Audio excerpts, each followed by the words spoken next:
waaw ñaari cun yi bokk na. sama cun benn bi jabar ñeenti moo ak ko waaw ñaari bokkul. waaw cun bi ñeenti la cun bi bokk na. bii de yaakaar nga gisaat ko ci émission bi. yaakaaruma ko. sama benn jabar moo ko confisqué yow kër gi rek jël moo si dara. ma ne ko yaakaaruma ko moom. oh mais quand même mbégte la si laa ñëw fii. ñëwaat fii d'ailleurs. ni nga wax nammeel bi maa leen rawoon. ça a été quand même un grand manque un grand vide. n'est-ce pas mais là je suis là. alhamdulilah jërëjëf. ñëpp a ngi si jàmm alhamdulilah. alhamdulilah très bien jërëjëf Demba Thioune merci beaucoup jaajëfal la bu baax a baax mbégte la rek ànd ak yow comme ni ñu koy defee lundi mardi mercredi ak samedi 18h jàpp 19h en direct sur 313 digital. alors rapport bu CENTIF liggéey ba ma ngay daal di continuer ba léegi rapport boobee nu zone tudd ki nga xam ne nag moo di Madiambal Diagne soxnaam ak doomam. tey jii ginnaaw ba nu saisiré li nga xam ne nag mooy la chambre d'accusation financière bu pôle judiciaire financier Mabintou Diaby ak Mohamed Diaby ñoom am nañu li nga xam ne nag moo di liberté provisoire waaye it da leen takkal li nga xam ne nag moo di bracelet électronique donc ñoom ginnaaw bu nu saytoo seen i dossier ba noppi kii di soxnaay Madiambal ak doomam ñoom nag tey jii nañu daal di génn ci kaso bi daanaka boobule décision di infirmer le refus de mise en liberté provisoire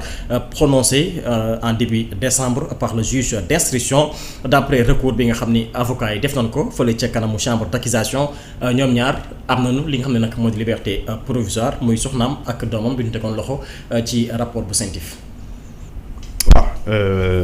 justice moom si la. bu la tere jaaxal. tëj nañ ko tijji nañ ko rek moo si topp. oui. tëj nañ ko. tijji nañ ko moo si topp. moo si topp waaw si sunu système laa wax sunu système Sénégal. loolu moo si topp quand je dis tëj nañ ko moo si topp xëy na ñi amul chance. bu dee lu ñu leen di toppee dafa doy waar lool. bokk ci jiyee yi gën a doy waar. ñu tuddee ko ay crime mën na la tëj à perpétuité kooku moom soo moytul mën nga génn waaye balaa ngay génn. dootu amati njëriñ ci sa àdduna. mais bu fekkente ni si comme li am Sénégal nga xamante ni ñu ni topp nii ay délit. tëj moom tijji rek moo si topp. léegi nag suñu yoonu Sénégal de moom lu mu wax dafa leer daf ne. bu fekkente ni nit ñi dañ leen di topp si wàllum yoon. certes yoon am na lu ñu tuddee un principe de la présomption d'innocence. dañuy njort nit ki tant que yoon attegu ko. mu dem ba jeexal toutes les voies de recours da koy considérer comme ku innocent. nit kooku bu nekkee ci détention provisoire yoon ne. mooy nañ ko saa su ne heure bu yeewoo à toute étape de la procédure noonu la ko tuddee heure bu yeewoo mun na sàkk ñu may ko liberté provisoire et ci sàkkute boobu comme toute sàkkute li ngay sàkk mën nañ ko nangu comme mën nañ ko bañ donc dans ce cas bu njëkk bi Mabintou Diagne ak kii di Mohamed Diagne di doom ci Madiambal Diagne ak Serigne Saliou Diagne ñoom dañoo sàkk woon précisément le 3 décembre 2024 le 3 décembre 2024 bu ñu sàkkoo liberté provisoire alors le juge d'instruction bi nga xamante moom mooy le juge d'instruction du pôle judiciaire financier moom dafa bañoon accorder liberté provisoire Mabintou Diagne plutôt ak Mohamed Diagne muy lay yéen du ma leen may liberté provisoire da ngeen di continuer des ci kaso bi mais dafa mayoon liberté provisoire Serigne Saliou Diagne di doomi Madiambal Diagne bu mu leen mayee loolu ñi des ñi aussi yoon mayaat leen ne suñu leen bañalee am ngeen droit contester bañin bi bañal bi alors kon suñu bañee ñu dem def lu ñu tuddee appel donc appel boobu da ngay dem ci chambre d'accusation financière et cette chambre d'accusation financière moom mooy addu ci ndax les juges d'instruction yi bañaloon ñii liberté provisoire ndax man en tant que juge de la chambre d'accusation financière ndax dama koy dëggal wala dama koy weddi et en réalité moi j'ai wax naa ci tey suba que ne le juge d'instruction plutôt le juge de la chambre d'accusation ou les juges de la chambre d'accusation ñaari décision rek la ñu amoon pour décider ñaar benn lañ ciy jël soit ñu dëggal lu ñu tuddee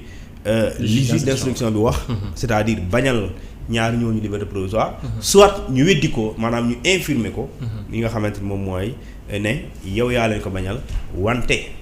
man mii le juge d'instruction le juge de la chambre d'accusation financière je conteste maanaam je suis contre li nga xamante ni mooy le refus de la mise en liberté provisoire cependant da leen di octroyer la liberté provisoire léegi nag l'octroi d'une liberté provisoire par le juge de la chambre d'accusation peut être attaqué parce que le procureur général mën na opposé wu ci lii